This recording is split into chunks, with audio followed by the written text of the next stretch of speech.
श्री युधिष्ठिर जी बोले कि हे जनार्दन, अब आप अधिक माह के कृष्ण पक्ष की एकादशी का नाम तथा उसके व्रत की विधि बतलाइए।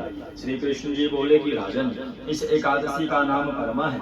इसके व्रत से समस्त पाप नष्ट होकर इस लोक में तथा परलोक में मुक्ति मिलती है। इसका व्रत पूर्वोक्त विधि से करना चाहिए और भगवान नरोत्तम की धूप दीप नैवेद्य पुष्प आदि से पूजा करनी चाहिए। इस एकादशी के विषय भी एक मनोहर कथा जो कि महर्षियों के साथ कामपिल्य नगरी में हुई थी, कहता हूँ, आप ध्यान पूर्वक श्रवण कीजिए।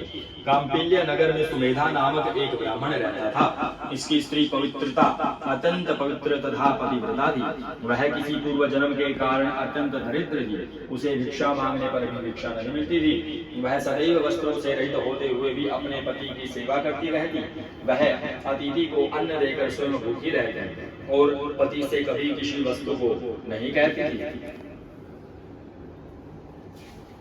जब सुमेधा ने अपनी स्त्री को अत्यंत दुर्बल देखा तो बोला कि हे प्रिय, जब मैं धनवानों से धन मांगता हूँ तो वह कुछ मुझे नहीं देते। गृहस्थी केवल धन से चलती है। अब मैं क्या करूं? इसलिए यदि तुम्हारी राय हो तो मैं परदेश में जाकर उद्यम करूं। इस पर उसकी स्त्री विनीत भाव से बोले कि पतिदेव, पति अच्छा या बुरा जो कुछ भी कहे पत्नी को वही करना चाहिए। पूर्व जन्म में जो मनुष्य विद्या और भूमि दान करते हैं उन्हें ही इस जन्म में विद्या और भूमि मिलती है। यदि कोई मनुष्य दान नहीं करता तो भगवान उसे केवल अन्न ही देते हैं। मैं आपका वियोग नहीं सह सकती।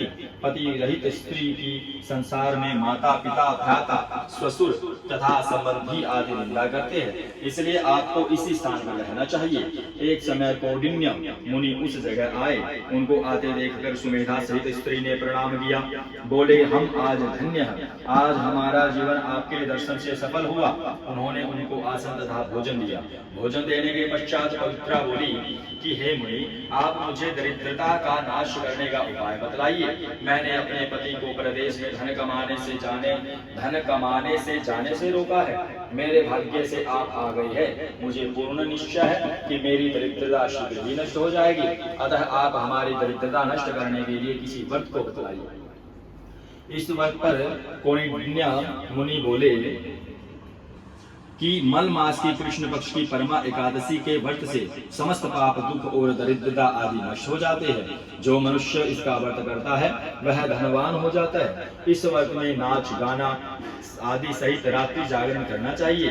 कुबेर को महादेव जी ने इसी व्रत के करने से धनाधिपति बना दिया। इसी व्रत के प्रभाव से सत्यवादी हरिश्चंद्र को पुत्र स्त्री और राज्य प्राप्त हुआ था। उस मुनि ने उसको एकादशी के व्रत की समस्त विधि कह सुनाई। वह मुनि फिर बोले कि ब्राह्मण जी, पंचरात्रि व्रत